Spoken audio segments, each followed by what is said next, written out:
People know this, but they don't want to know this. There's not a miracle diet out there.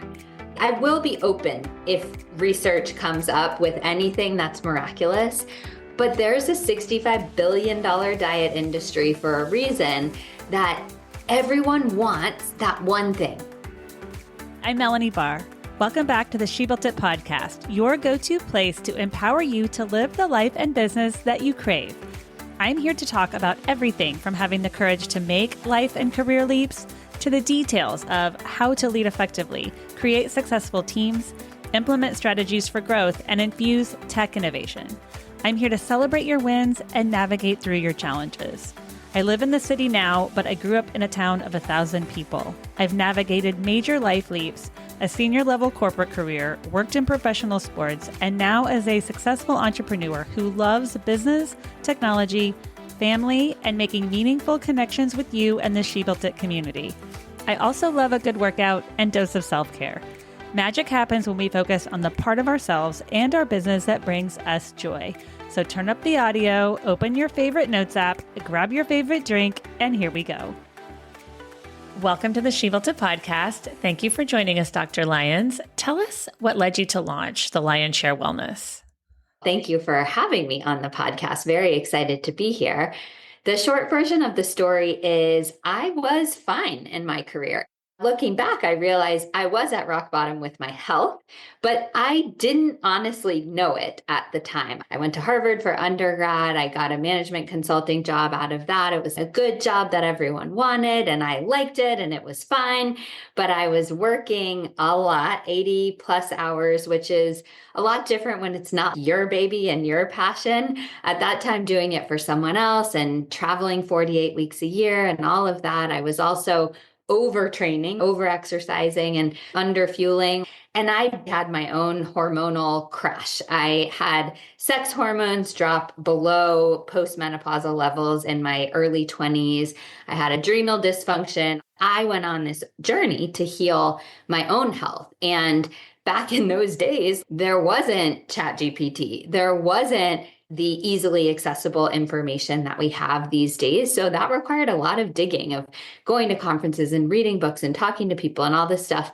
And it was a few-year process, but after going through that, I just could not help but share it with other people. So I stayed in management consulting for another couple of years, and then in 2014 left and took the pivot into this job. And I don't even feel like it's a job. I haven't looked back since. Yeah, it's our life, and we want to feel good, and we want to feel healthy and have energy. Yes, that's so right. Many people don't even know what that means. I certainly didn't back then. Everyone's tired. Everyone feels like junk all the time. No one can get good sleep. And I didn't realize there was another side. I hope people are waking up to the idea that there is another way, and energy is so important. You have an impressive background. You mentioned Harvard, McKinsey, board certifications in clinical and holistic nutrition. Often high achievers struggle with burnout. We were talking about that a little bit. What is one mindset shift that helps you maintain high performance without sacrificing your health? Once a high achiever, always a high achiever. So I learned to manage it really well now, and I wouldn't have it any other way. I wouldn't turn my brain off if I could, just with a switch. I love that part of me, but it does require managing in order to not have repeated series of burnouts like I've had before. I plan everything, and almost to the extent that to some people, it looks stressful to plan this way, but it gives me so much peace of mind to know when I'm going to do each thing. Even if it's 4 months from now, I know it's on the calendar, it's right there. I look at my schedule for today and I know whatever is there is what's going to get done. And whatever is not will not get done. So my to-do list will never be empty. I used to almost yearn for that feeling every single day of a blank to-do list. Everything is crossed off. That still feels alluring to me. It still feels amazing, but it's not going to happen for high achievers, especially for business owners. There's always something to do, and that needs to be okay. So I've found a little bit of a gift in looking for JOMO, joy of missing out, instead of FOMO, fear of missing out. Those things that aren't on my calendar aren't going to get done, and that's okay. I love how you say be okay with it. Because sometimes we look at it and we think, oh, we have so much to do. But the unrealistic expectation of trying to get nothing there is just never going to happen. Nope, not until maybe I'm 95. Hopefully not even then, but for sure not in the next decade or two. And that's okay. And I'm a twin mom. And so I always was a very planned person. But when the twins arrived and things got really busy, we were traveling and had a lot on our plates, the more planned I could be, the more relaxed I was. Totally. The more planned I can be, the more relaxed I am. And I don't have kids. I have 8 nieces and nephews who are amazing, and I spend lots of time with them.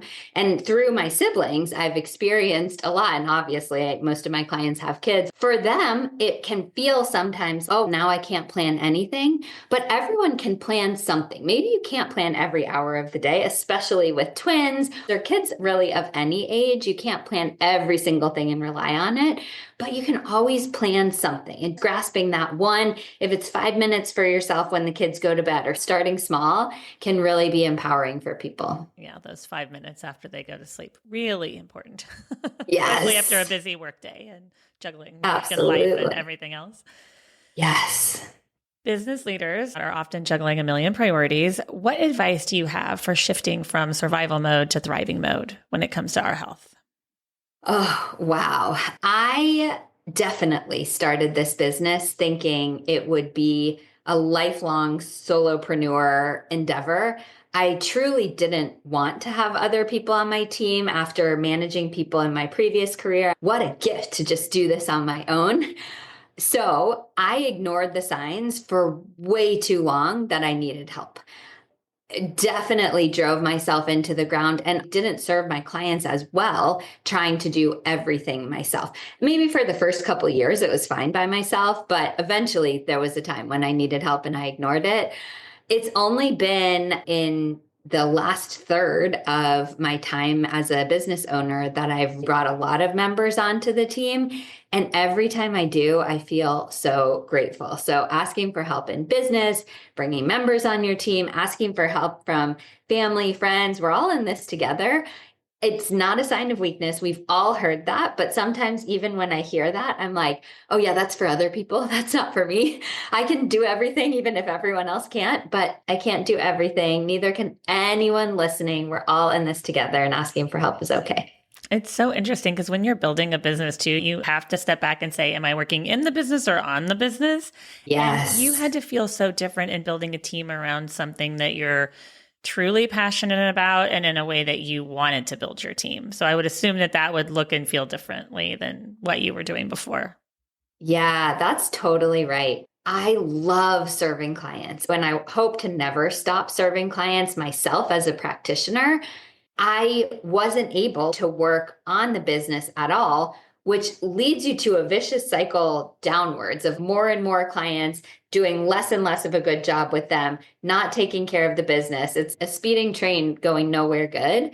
So it certainly wasn't optimal for me. And I didn't think that anyone out there had the same passion that I did, could care about our clients as much as I did. I didn't think they could do as good of a job as I could, which I think a lot of people think as business owners, but I absolutely was wrong. There are so many qualified people out there in almost any field I can imagine. Absolutely, in my field, the teammates that I have are better practitioners than I am in many aspects, and we learn from each other continuously. So it was such a gift. I think about it in that way too. It's like there's an abundance of people, and you just have to find the people that love to do what they're doing. You know, if you find that person, they're going to keep giving back. And I certainly understand you wanting to be by yourself after coming from the corporate world. So I worked for the Los Angeles Dodgers and I was around thousands of people. And so being alone was great. Yes. So I was thinking about what you were saying. You probably welcomed that, just being alone for a while. And then maybe you thought, okay, I've been alone. That's been great. But now let's bring on it. Right. Yes. I remember we used to live in this townhouse and it had a roof deck. And the first couple of months of being by myself, my husband was actually still working in management consulting. So he would travel Monday through Thursday.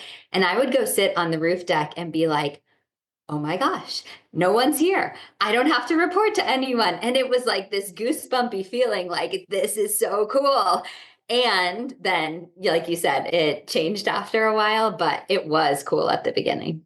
As a nutrition expert, you've worked with thousands of clients. What's the biggest myth about food and performance that you wish people knew? I think people know this, but they don't want to know this. So I'll just say it like it is. There's not a miracle diet out there. I will be open if research comes up with anything that's miraculous, but there's a $65 billion diet industry for a reason that everyone wants that one thing. My dad, when I was little, he ordered cases of grapefruit juice from who knows where because he read that if you drink grapefruit juice before every meal, like you magically can't gain fat or something like that. So I'm sure he's like chugging a grapefruit juice and eating McDonald's or something like that. And he's gotten much healthier as the years have gone on. But that kind of thing is so alluring. If only I do this, then everything will be fine and I don't have to worry about my health. So people will continue to sell books. They'll continue to put on social media. They'll continue to fear monger, which is so unfair to the consumer because everyone's confused. Unfortunately, the more health-minded people these days are the more confused because they're actually doing the research. They're listening to the podcasts and reading the books and all this stuff. And there's one person over here saying A, and there's the other person over here saying Z, and both seem credible and both have research. So what in the world do we do? It's taken me a lot of degrees and certifications to realize that the basics are always going to be the most important. Every diet in the history of diets that have worked have less processed food, less sugar, less alcohol, more nutrients from whole foods, however you choose to get it, more macronutrient balance, which is protein, fat, and carbs, good sleep, adequate hydration. All the basics are the commonalities across all these diets that have worked. And so I encourage people to start there. Even though that doesn't feel sexy or magic or anything like that, that's the stuff that works. Yeah, it's so true. And when you're on Instagram, if you're looking at something, then all of a sudden you're inundated with all these different things. It can be completely overwhelming. And I've started to talk about, I just got the treadmill desk. And Cool. I'm pretty obsessed with it. Yes, I have mine right over there. Oh my gosh, it's amazing. Yeah. Someone just asked me, is it hard to think while you're doing it? And obviously, if I have to think about something, I sit. But for things that you can juggle, and maybe you're not moving super fast, but you're not sitting as much. I totally agree. I'll do it if I'm ever attending a webinar or if I'm just answering random emails or doing admin type work. That kind of stuff is great for the treadmill desk, I think. And client sessions, I don't do it. There's one client I do because she does it as well. But in general, I don't do that. And we don't have to be walking 24 hours a day, but we also don't need to be sitting for 14 hours a day, which most of us are. So a little bit of movement, whether it's the rebounder or the treadmill desk, or even 10 squats in between Zoom calls, something like that are little goals I give my clients. They really make a difference. Yeah, it really does. And it's interesting because with my daughter, she plays soccer and she's very athletic. And I realized the other day that she's not fueling her body with enough food. And it made me think about myself and what I'm doing throughout the day. She had an hour class and then she had an hour in between and then she played an hour and a half of soccer. And all of a sudden I thought that's 2.5 hours of constant activity. When you mentioned overtraining and then not realizing it, she's 11, so I don't think she's realizing it. But then I thought, oh, am I fueling myself throughout the day? So it's interesting what makes you think about that. It really is. And I hear that repeatedly from people who think about it through their kids' eyes. Oh, no, I would never give my kid that for lunch, but you're eating that for lunch. It's different. We prioritize different things for our kids. And I'll tag on to that by saying the vast majority of women, especially high achieving women in their 30s, 40s, and 50s that I see are under eating as opposed to overeating. Even if they want to lose weight, they're under eating on the real nourishing foods. And maybe then they're grabbing like 28 handfuls of 3 M&Ms or something like that, which feels very small, but that's causing the blood sugar roller coaster. And then their meals are a spoonful of cottage cheese and a blueberry or something like that. It's not enough for an adult human. So a lot of the wrangling that I get to do is encouraging people that they're going to be okay to eat more protein, more fiber, more of these really nourishing foods. It's so incredible how that stimulates our metabolism, supports our hormones, all of that good stuff. We talk a lot about morning routines, which I've recently been thinking about this a lot. But if you flip the script, what's a game-changing habit that sets people up for peak energy and productivity the next day? I love morning routines and have been doing that for 13 years consistently. The evening routine, I would say I really didn't do it. I used to just work, crash. And then there came a time where I was like, this is not working anymore. I actually need that transition time to wind down. So I started very simple for myself, which I recommend most people start simple. The first thing I did was set a consistent bedtime, treat myself like a child. Like a child has a bedtime, I need a bedtime too. Because if we don't have that bedtime, we're likely to fall into that trap of trying to get our whole to-do list done, which I already talked about. And we know it's never going to get done. So then we push. Often we get that second wind, which is really a drop in melatonin because your body thinks it's not going to go to bed, and then your cortisol skyrockets. So that's not good. A bedtime is really helpful for that. So then I went to foam rolling before that bedtime. So maybe 5 minutes of foam rolling, really just loosen my body. That's super helpful. Of course, technology. So my rule is 30 minutes before bed without technology. It's optimal to do 2 hours, but I'm not there yet. I reflect on the day. I plan my day for the next day. I do a little mini gratitude exercise, brush my teeth, wash my face, and then I read a novel in bed. Nothing stimulating, nothing educational, a true beach novel kind of thing. I've been thinking about my nighttime routine because, like you said, foam rolling at night. My morning routine is I'll do a 5-minute meditation and I foam roll while I listen to that meditation. And awesome. I love that. Yeah, it sets me up for the day. And recently I was like, okay, I've got my morning routines down to what I do. I need to do this at night. And for me, after the kids go to bed, I need that few minutes to myself. So I find myself sometimes watching too much technology because I really need to let my mind go. And I have to try to stay awake until they're asleep. But I was like, why don't I do a meditation and foam roll at night or what? And I'm trying to get away. My series on Netflix is about to end. And when it's done, I'm like, I'm reading after this. I'm not going to get into another show. But it's amazing how much the nighttime routine can really help. It really does. I measure all the things with my wearable devices and my deep sleep in particular, which is the really good stuff that raises human growth hormone and helps physical recovery. It's noticeably different when I'm working straight until bed or doing something stimulating like blue light devices versus if I do even just this 30 minutes. That's all it is. And that includes brushing your teeth and stuff like that. It's not that much. It makes a huge difference for me. If someone listening is feeling completely overwhelmed with their schedule, their health, and stress, what's one simple action they can do today to start feeling better immediately? The simple is the most powerful.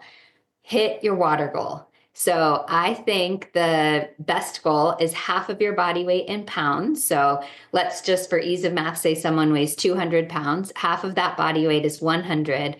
And then add 16 for every hour of exercise they do on average. So if that person is averaging 30 minutes of exercise per day, we're adding 8 ounces. So that's 108 ounces of water per day. What this is going to do, obviously, it hydrates you, which everyone knows is, quote, good for us, but it's going to increase your energy. I am so much more energized when I'm drinking water. It's going to help us reduce caffeine, which I know people think, oh my gosh, no, don't make me give up my coffee. You don't have to give up your coffee. Just get your water in there and you will be more energized. It's going to improve digestion, reduce your cravings, help brain fog for sure. Help skin. So if they were going to do one thing, that's where I would start. Interesting. You're making me think about how much water I drink throughout the day. And I've also been thinking about how to drink clean water. I was just telling someone this morning, when I first got into drinking more water, I used to carry a case of plastic water bottles in my trunk. Now, I live in Dallas. It's 180 degrees, it feels like, in the summer. And plastic in the heat is not optimal. That plastic is leaching into the water, but I thought I was doing something great for myself by just like guzzling that all day. So if that's someone listening, great, that is a good start. And then I've learned since then how to upgrade it. So one thing I do is drinking from glass. This is even a glass straw right here. Do I drink from plastic sometimes if I'm traveling or something? Of course, I try to bring my bottles, but no one has to be perfect at anything. At home, though, and whenever I can, I drink from glass or stainless steel. I personally use a Berkey filter, which I believe is the best filter out there. It's a carbon filter that filters out all of the heavy metals, toxins, pharmaceuticals like fluoride, all the junk that's in our water, but it does not filter out the minerals. So the fancy ones are the reverse osmosis filters, like the whole home filters. Those are awesome, but they take out the minerals along with the other stuff. And so people who have those need to be remineralizing their water with electrolyte drops or something like that. The Berkey's not as fancy, and it is a pain. I literally carry giant bowls of water over to my Berkey multiple times a day and fill it up. But I'm just so used to it, it's not that big of a deal. If someone's just starting out, any filter is good. Any filter is better than no filter, whether it's a Brita in the fridge or the fridge filter or whatever. Just start somewhere and then see where you can go. Thank you for sharing that, because recently I was like, I need to eliminate plastic, because you're seeing people talking about pans and cookware and glasses. And so I've recently started to think about how can we cut back on processed foods or any processed foods and also plastics. Amazing. And with both of those, it's an ongoing journey. I started working on plastics many years ago. And of course, there's still plastic in my home. I don't think anyone can honestly live in 2025 without touching plastic ever, because everything comes in plastic. But I gradually changed out my Tupperwares to glass Snapware and my glasses to actual glass and things like that. Is just like a gradual process. Don't put pressure on yourself to do it all at once in one day, because you'll drive yourself crazy and then you'll quit. Magic happens when we focus on the part of ourselves and our business that brings us joy. We talked a lot about your work life today. What is one thing that you do to make sure that you're finding and living your joy? I actually am fortunate to do a lot of things per day that bring me joy, and I've built that in really intentionally. I wake up at 4:30 every morning, which sounds loony and would have baffled me 20 years ago, but it is genuinely my favorite part of the day. I truly love that. I also have positive quote calendars sprinkled all over my house, like in my bathroom, on my desk, in my morning routine, by my Berkey filter, by my coffee maker, like all these places, because I believe intentionally planting that idea of joy in your brain has so much power. So one more thing that I'll do regularly, many times a day, is I'll just step outside. I'm in my home office right now and I have a door, fortunately, to the outside. And I'll just step outside there and breathe and look at the green trees and grass and be like, wow, life is pretty good. And that doesn't mean there are no problems or challenges. Just reminding ourselves that life is pretty good. I think that's all it takes to have some joy. Yeah, so true. You hear people say, step out and put your feet in the grass, feel planted and grounded. Yes, it's so true. There is a lot of actual science behind that with the negative ions coming up through the ground. And we're so disconnected by that, especially with technology. If you can put your feet on the ground, the door from my office happens to be on a balcony. So I don't put my feet actually on the ground when I step out multiple times per day, but I do often go out in my backyard and just put my feet on the grass. It's really powerful. Yeah, and the sunlight has to be so nice too. Yes, it really is. Thank you so much for joining us today, Dr. Lyons. Please share with us how and where we can find you. Absolutely. The lyonsshare.org. It's Lyons share, share.org. You'll find my podcast, where to work with me and my team, blog. I've been blogging every week since 2013. So there's tons of free information on there and lots of fun freebies if anyone wants to check them out. Thank you for joining us today. I'd love to hear from you. Reach out to me at hello@shebuiltit.com, on our She Built It website, or at She Built It on social. Thank you to my editor, Rich Streffolino, who always makes us sound good. Until next time, let nothing stop you from experiencing the life and business that you crave.